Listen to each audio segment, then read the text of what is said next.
Welcome back. It's Rocket Sipahi's lab and continuing with our series on answer writing for general studies papers of civil service main examination. We would take up a question that you might come across in GS paper 2. So let us read out the question together. Malnutrition among children has persisted despite programs targeted at eradicating it. Now, discuss the reasons for high prevalence of child malnutrition in India actually and suggest measures to deal with it effectively. As you can see, the question in the first part makes a statement, and in this very statement there is key, or you could say the operative expression of the question, what you have to actually write about. That is that there have been programs to eradicate malnutrition in general as well as among children. Despite that, it has persisted. And the question specifically requires you to talk about the reasons why it has persisted, that is, malnutrition has persisted among children, and then you are required to make some suggestions to tackle this situation. So, how we introduce our answer? As you can see, the question itself talks about the high prevalence of malnutrition, the high rates of malnutrition among children. So, you should cite some data, some survey, etc. that would establish this point that there is a high prevalence of malnutrition among Indian children. So, the NFHS 5, that is the National Family Health Survey 5, found that almost a third of 0 to 5 years children in India were underweight and stunted. Stunted means the height was below that was desired for their age. Moreover, almost a fifth were exhibiting signs of wasting, that is low weight for their height, low average weight for their height. This is despite programs like ICDS, that is the Integrated Child Development Services, that is popularly called the Anganwadi scheme, Midday Meal Scheme, National Nutrition Mission, and the general coverage programs like the Public Distribution System, National Food Mission, etc., the National Food Security Act, etc. Now, the situation is so alarming. This alarming situation drew the attention of UNICEF, which calls it a silent emergency.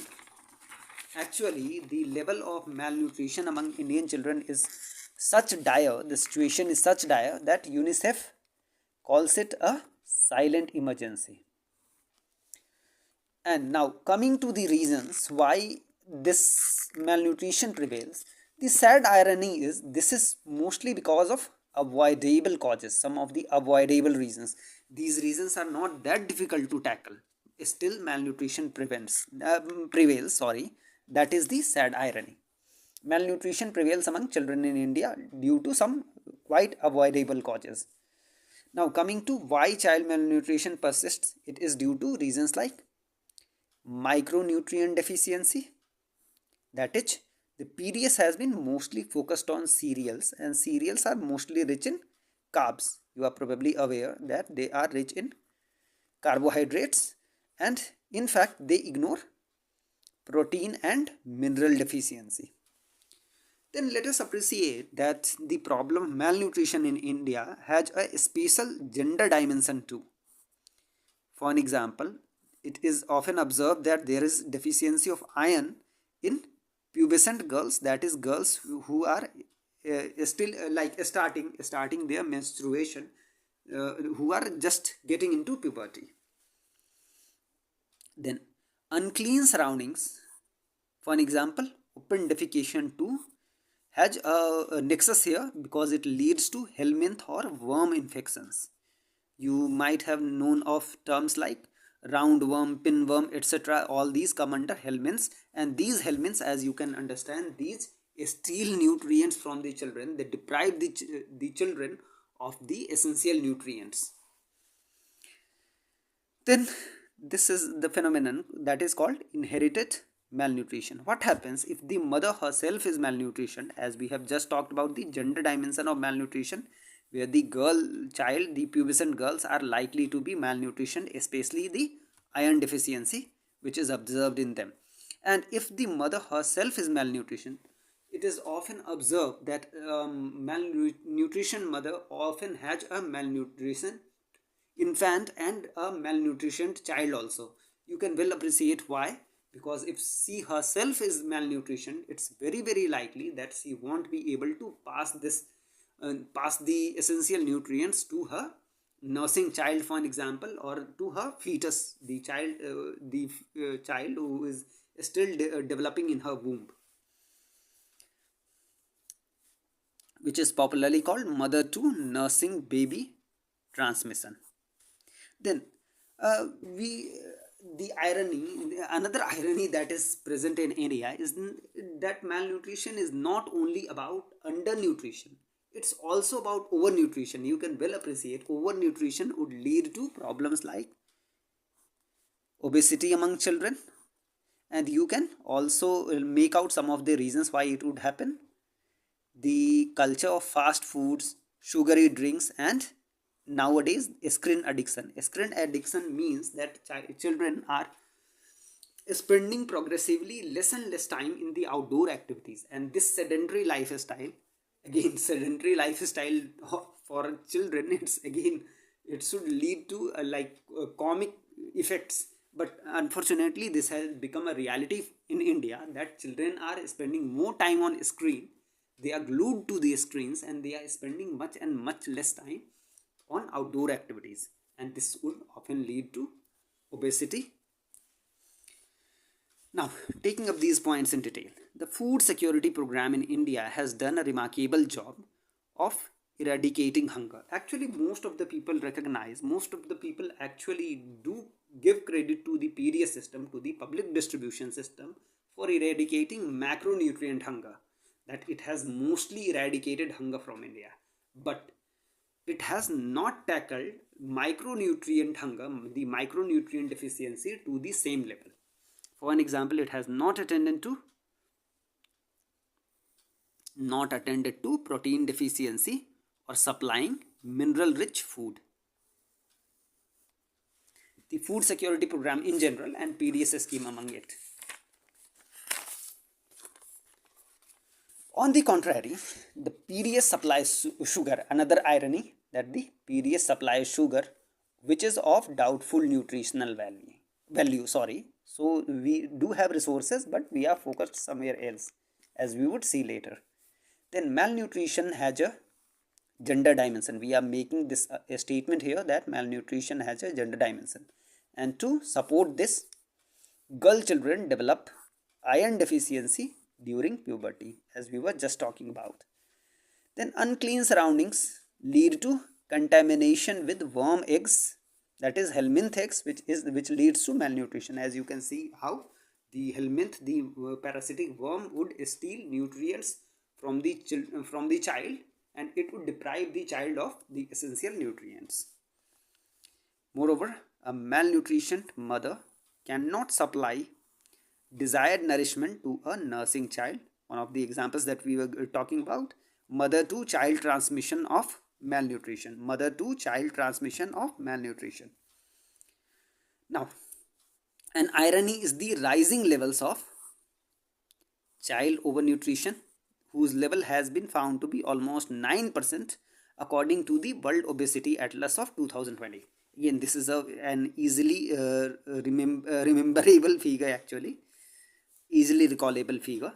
This is attributed to blind aping of unhealthy habits of the West, actually, like fast food, sugary drinks, and the alarming rates of screen addiction, which means that children are spending much and much less time, progressively much and much less time, on sports and other outdoor activities. And this sedentary lifestyle would often lead to obesity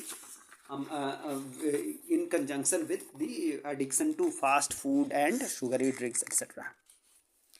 Now, coming to how should we tackle child malnutrition.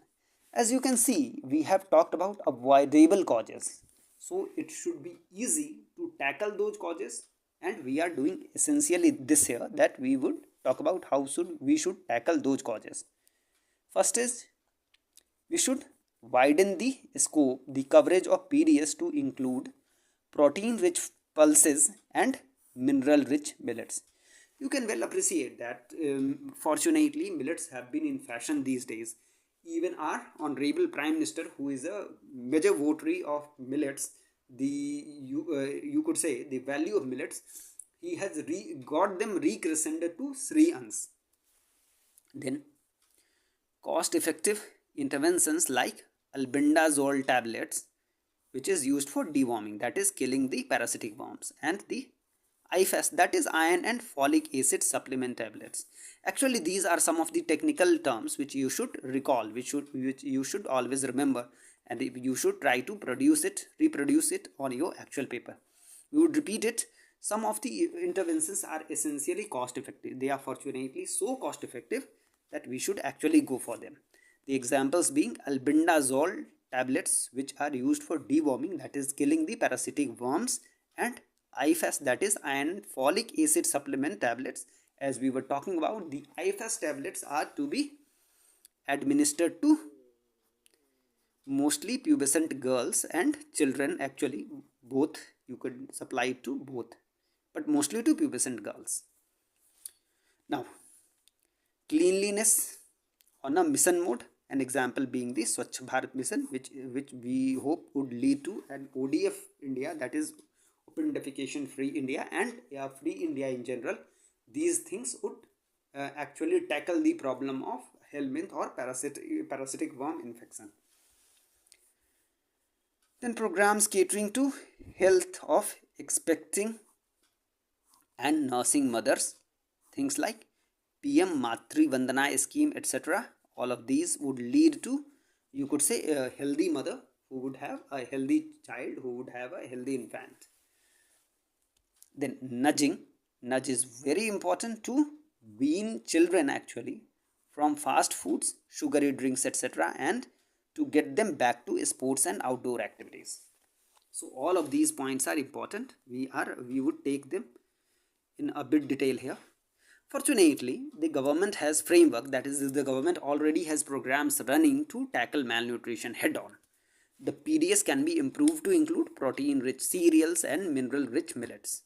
Programs like deworming and IFAS, that is iron and folic acid supplements, are cost effective but with long term benefits of health and education. You can well appreciate now that how effective these programs could become. That the cost of albendazole tablets, the cost of albendazole tablets or IFAS tablets would be quite cost effective. I don't think they would cost you more than 5-10 rupees per tablet, but their effect, their benefit would be, you could say, huge actually. Now Swachh Bharat mission to lead to clean environments, and PMMVY, that is the Prime Minister Matri Vandana Yojana for expecting mothers, too can help. Finally, this is actually a very very important point which you should make about these kinds of questions, where you could say social attitude or behaviors are actually involved. What is required is behavioral change to tackle malnutrition, both under and over nutrition. We have already talked about nudges to wean people from fast food and sugary drinks and to take them back to sports and outdoor activities. Now to tackle, you could say, undernutrition, what we should do, that we should also again make balanced diet. Balanced diet, as you can well understand, balanced diet is generally a diverse diet. Generally, a diverse diet that would include, for example, vegetables as well as cereals, milk, or again nuts and all those kinds of things, the green vegetable, fruits, etc. That would be, there is greater chance that it would be balanced diet too. Then there is some gender sensitivity, some gender sensitization too is needed. For example, nowadays there is some discussion on, you could say, the problem of menstruating women and girls. If the society would have a more liberal attitude towards these problems, it would be in a position to think about things like malnutrition among the pubescent girls and all those things. So essentially we are talking about behavioral change apart from the changes in programs like expanding the scope of the food distribution system and the food security system, some of the cost effective interventions like the albendazole and IFAS tablets, and moreover general cleanliness, and again some programs to tackle the health of the expecting mother and so on. All those things would lead to effectively tackling the problem of child malnutrition in India. This is how we sum up our answer. We expect to bring you another question in a few days. As usual, we wish you all the best. Thank you.